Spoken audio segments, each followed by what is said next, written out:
understand that majority of the population living in the West is in debt. And the reason this is happening is because of all these advertisements and all of these things, the competition for dunya. People are living beyond their means. And the housing industry, and there's this whole thing that's going on. People are going out spending money they don't have, buying things they can't afford, and as a result, they are in debt. And the system is designed to bring you into debt. You always get these letters inside the mail that says, why don't you open this credit card and we'll give you 5% cash back. Why don't you come in and get your mortgage with us and this and that. And they are, extending your hand, inviting you with a smile. As soon as you walk in, you get stabbed in the back. You get stabbed in the back. And the Prophet ﷺ said that a believer, if he dies and he has debt looming over him, that on the day of, he will continue to be in the adhab, in the grave, until that debt is paid off. And the reality of this system is, if you die and you have debt in your name, nobody's going to pay it off for you. They just close the file.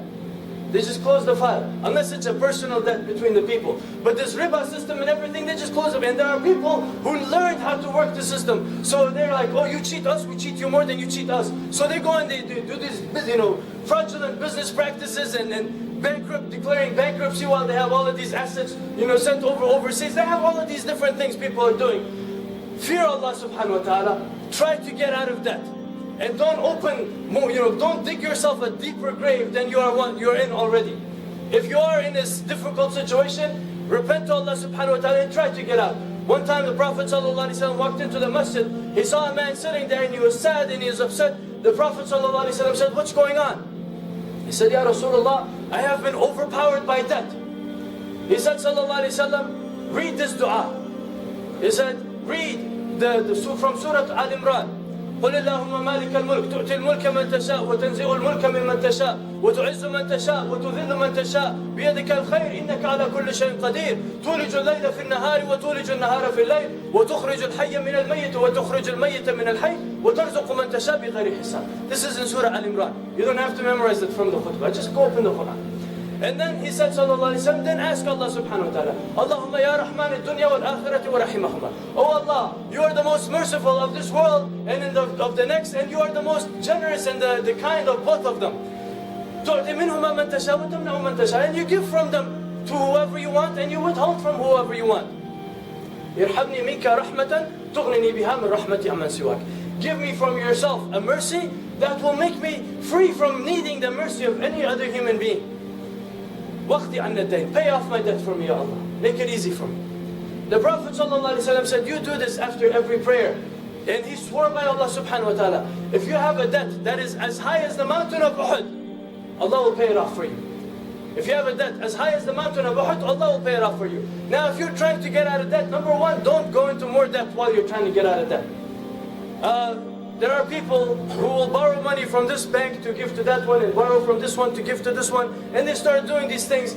Fear Allah subhanahu wa ta'ala. Try to get out in a proper way, in a just way, and don't do injustice to yourself and don't do injustice to others.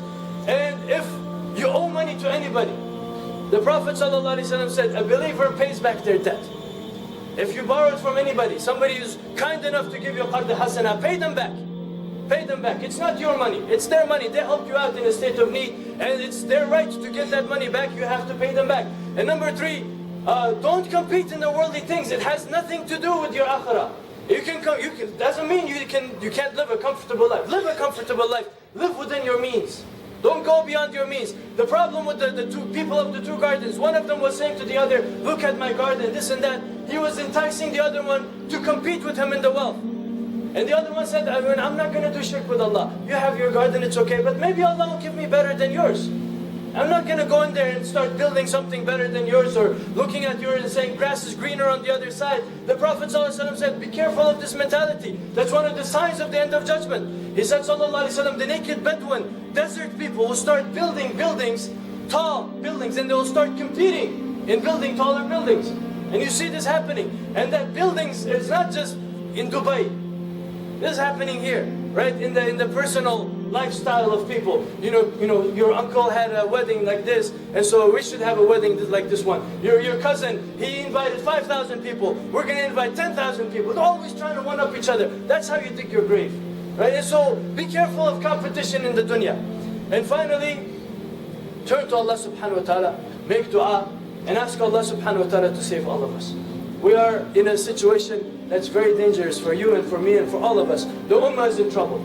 And we have to ask Allah subhanahu wa ta'ala to save us. And whatever knowledge that we have, as Muslim economics, people that are in the financial industry, people that know about these things, you need to put your brains together and come up with a solution.